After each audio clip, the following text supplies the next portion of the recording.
দর্শক, আমি তানাজা আফরিন স্বাগত জানাচ্ছি বাংলাদেশের খবর হেডলাইন হাইলাইটসে। চলুন দেখে নেই আজকে দেশের প্রথম সারির পত্রিকাগুলো কি কি শিরোনাম করছে।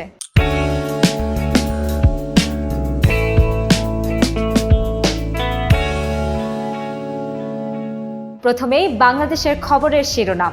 বিশ্বের নতুন বাংলাদেশ, তরুণদের স্বপ্ন বাস্তবায়নের সবার সহযোগিতা চাইলেন ডক্টর ইউনূস। ডক্টর ইউনূস ও শাহবাজ শরীফের মধ্যে দুই দেশের স্বার্থ সংশ্লিষ্ট আলাপ। বাংলাদেশের নতুন সংস্কার কর্মসূচি বাস্তবায়নে থাকবে হোয়াইট হাউস। সম্পর্কের নতুন অধ্যায় সূচনার আহ্বান ইতালির প্রধানমন্ত্রীর। জুলাই আগস্ট গণহত্যা, আইসিসিতে মামলা করতে পারবে বাংলাদেশ। চলতি বছরের শেষে ঢাকা সফরে আসছেন আইসিসির প্রধান কৌশলী করিম এ খান। জাপানের প্রধানমন্ত্রী হচ্ছেন শিগেরু ইশিবা। বিদ্যুতের সরকারের দায় ৭৯,০০০ কোটি টাকা, পিডিবির দায় ৩০,০০০ কোটি টাকা। চুক্তির মেয়াদ শেষ ২১টি বিদ্যুৎ কেন্দ্রের, বকেয়া না পেয়ে ঋণ করে চলতে হচ্ছে। নির্বাসিত জীবন কাটিয়ে ফিরলেন আমার দেশ সম্পাদক। রিজার্ভ এখন ১৯.৫৭ বিলিয়ন ডলার। বাংলাদেশের খবরের শেষের পাতায় রয়েছে তিস্তার পানি বাড়ছেই, উত্তরাঞ্চলে বন্যা আতঙ্ক। ২৪ ঘন্টায় ৯১৯ মিলিমিটার বৃষ্টিপাত, ৯ সেন্টিমিটার বেড়েছে নদীর পানি। আতঙ্কে তীরবর্তী নিম্নাঞ্চল, চর ও দ্বীপ চরবাসী। তিস্তার ৪৪টি জল কপাট খোলা হয়েছে। উজানে অতি ভারী বৃষ্টিতে তিস্তার পানি বাড়ছে। ১.৫ মাসেও নামেনি লক্ষ্মীপুরের বন্যার পানি। দুর্ভোগে লক্ষাধিক মানুষ। সদর, কমলনগর ও রামগতির লক্ষাধিক বাসিন্দা পানিবন্দী। গাছপালা ও কচুরিপানার কারণে খালে পানি প্রবাহের গতি নেই। মহানবী সাল্লাল্লাহু আলাইহি ওয়াসাল্লামকে কটূক্তির প্রতিবাদে রাজধানীতে বিক্ষোভ। অর্থনীতিতে প্রভাব ফেলবে সুন্দরবনের পর্যটন। বছরে লাখো পর্যটক সর্ববৃহৎ ম্যানগ্রোভ বন দেখতে যান। সুন্দরবনের ইকোসিস্টেমে সংবেদনশীল হওয়ায় ইকো ট্যুরিজমের জন্য দক্ষ মানব সম্পদ প্রয়োজন। বাংলাদেশ নিউজ শিরোনাম করেছে US to support reform, fair elections in Bangladesh. UN Secretary General expresses full solidarity with CA. Bangladesh can definitely file complaint at ICC, its chief prosecutor told CA. Interest payments surpass taka 1 lakh crore for first time. Those who commit genocide have no right to do politics, Jamaat Amir. Mahmudur Rahman returns home after 5 years in exile. The back page of Bangladesh News has gas line unused as installed on political consideration. No gas supply to Khulna in 15 years. Bad investment, sick projects. Dismissed BDR personal demand job reinstatement. Coordinator Abdul Kader recounts how 9-point charter of demands emerged. Israel attacks school sheltering displaced Palestinian in Gaza.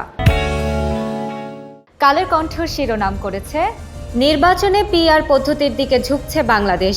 দলের তালিকার ক্রমানুসারে এমপির দায়িত্ব দেওয়া হবে। নিরঙ্কুশ বিজয়ী হয়ে কোনো দল কর্তৃত্ববাদী শাসক হতে পারবে না। খুলনায় জামায়াতের আমির বলেছেন, যৌক্তিক সময় নির্বাচন দিয়ে অন্তর্বর্তী সরকারকে বিদায় নিতে হবে। রাষ্ট্রীয় সম্পদ রক্ষায় হচ্ছে অ্যাটর্নি সার্ভিস আইন। তারেক রহমানকে দ্রুত ফিরিয়ে আনার দাবি ফখরুলের। যত দ্রুত নির্বাচন হবে ততই দেশের মঙ্গল। কালের কণ্ঠের শেষের পাতায় আছে হাজারের বেশি বৈধ অস্ত্র যেভাবে অবৈধ। গ্রেফতারের বাইরে ৭০ জঙ্গি। ২,০০০-এর বেশি অস্ত্র এখনও উদ্ধার করা যায়নি। ময়লার স্তূপেও মিলছে অস্ত্র। সামাজিক অস্থিরতা বাড়ছে। ২৭ দিনে অর্ধশত হত্যাকাণ্ড। অপরাধীদের হাতে অবৈধ অস্ত্রের ছড়াছড়ি। ডাকাত দল ছিনতাইকারীরাও বেপরোয়া। তুচ্ছ কারণে সহিংসতা বাড়ছে। বাংলাদেশ প্রতিদিনের প্রথম পাতার শিরোনাম বিশ্বের প্রেরণা হবে বাংলাদেশ। জাতিসংঘে ভাষণে অভ্যুত্থান প্রসঙ্গে ডক্টর ইউনূস বিশ্বমঞ্চে তুলে ধরলেন ছাত্রদের বীরগাথা। বাংলাদেশ বিনির্মাণে চাইলেন সহায়তা। তদবিরের তটস্থ উপদেষ্টারা। নানা কৌশলে সচিবালয়ে প্রবেশ, উপদেষ্টাদের দপ্তরে ভিড়। দুর্নীতি সাধনের সাধনা। খাদ্য দপ্তরের পদায়ন হতো কোটি টাকায়। দখলে নিয়েছেন ৪,৫০০ পুকুর। জামাতা ডক্টর রাজুর হত্যা ধামাচাপা। এছাড়া বাংলাদেশ প্রতিদিনের শেষের পাতায় দিয়েছে বিকল্পের খোঁজে তরুণরা। চাকরির বাজারে হাহাকার। স্নাতকোত্তর শেষ করে টিউশনি, রাইড শেয়ার, ডেলিভারি ম্যান, বিক্রয় কর্মী বা চায়ের দোকান দিয়ে জীবিকা নির্বাহ করছেন অনেকে।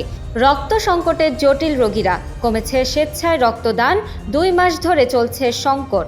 ইন্দোনেশিয়ায় সোনার খনি ধসে নিহত ১৫। প্রথম আলোর আজকের শিরোনাম, আইসিসিতে অভিযোগ দায়ের করতে পারে বাংলাদেশ। প্রধান উপদেষ্টা অধ্যাপক ডক্টর মোহাম্মদ ইউনূসের সঙ্গে সাক্ষাৎকালে আইসিসির প্রধান কৌঁসুলি করিম এ খান এই কথা বলেন। গডফাদারের অভিভাবক আলাউদ্দিন নাসিম, বিএনপি সংস্কার চায়, তবে লম্বা সময়ে আপত্তি। প্রথম আলোর শেষের পাতায় রয়েছে 17 কর্মকর্তার রাশিয়া ভ্রমণ নিয়ে প্রশ্ন। জনগণের টাকায় খাদ্যপণ্য ক্রয়ের ক্ষেত্রে এভাবে বিদেশ সফরের মাধ্যমে সুবিধা নেওয়া অনৈতিক কাজ ও দুর্নীতি। পাহাড়িদের সমাবেশের পর সংঘর্ষের পর 3 উপদেষ্টার খাগড়াছড়ি ও রাঙামাটি পরিদর্শন। গত বৃহস্পতিবার 7 সদস্যের তদন্ত কমিটি গঠন। 2 জনের মৃত্যু, হাসপাতালে 321।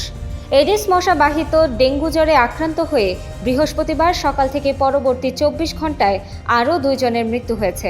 এ সময় ডেঙ্গু নিয়ে হাসপাতালে ভর্তি হয়েছেন 321 জন। সমকাল শিরোনাম করেছে, সুদ হারে গতি, ব্যবসায় চাপ। 2 মাসে মূলধনী যন্ত্রপাতি আমদানির ঋণপত্র খোলা কমেছে 44%।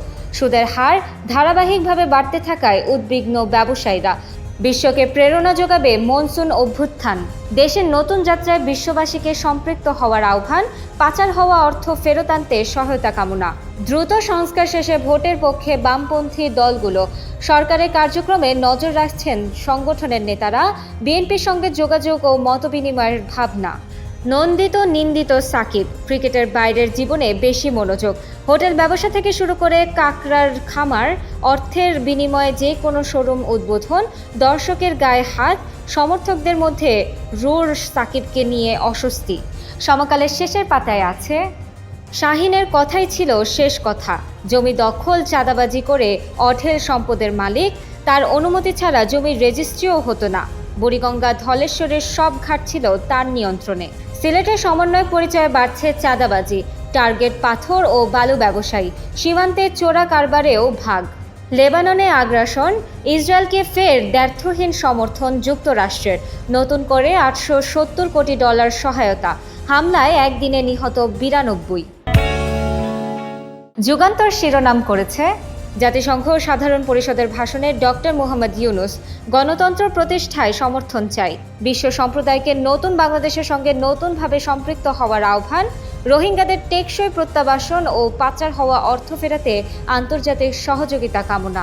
সরকারি প্রকল্পের অর্থে ব্যক্তিগত জমি উন্নয়ন, সম্পদের নেশায় বুঁদ সুবেদ আলী ভূঁইয়া। এছাড়া যুগান্তরের শেষের পাতায় আছে, দ্রব্যমূল্যের ঊর্ধ্বগতি নিয়ন্ত্রণ, শুল্ক হ্রাসসহ 5 সিদ্ধান্ত বাণিজ্য উপদেষ্টার। নিত্যপণ্য আমদানির এলসি মার্জিন ও এলসি খোলার ফ্রি হ্রাস। ব্যবসায়ীদের একক ঋণ সীমা বৃদ্ধি। 2.5 মাস পর স্বাভাবিক শিক্ষা কার্যক্রম। রাজধানীর প্রধান সড়কে চরম বিশৃঙ্খলা, যন্ত্রণার নাম ব্যাটারি চালিত রিকশা। বাড়ছে দুর্ঘটনার ঝুঁকি, প্রতিদিন 2.5 থেকে 3,000 রিকশাকে লঘু শাস্তি। জাহিদ মালিকের প্রধান সেনাপতি আফসার, কর্মচারী থেকে অঢেল সম্পদের মালিক। বেতন গ্রেডে বৈষম্যের শিকার কারা কর্মকর্তা কর্মচারীরা। সমস্যা সমাধানের দাবি অধিদপ্তরের। শিগগিরই প্রস্তাব যাচ্ছে স্বরাষ্ট্র মন্ত্রণালয়। তো দর্শক, এই ছিল আমাদের আজকের হেডলাইন হাইলাইটসে। বিদায় নিচ্ছি, আগামীতে আবার দেখা হচ্ছে। সে পর্যন্ত বাংলাদেশের খবরের সাথেই থাকুন।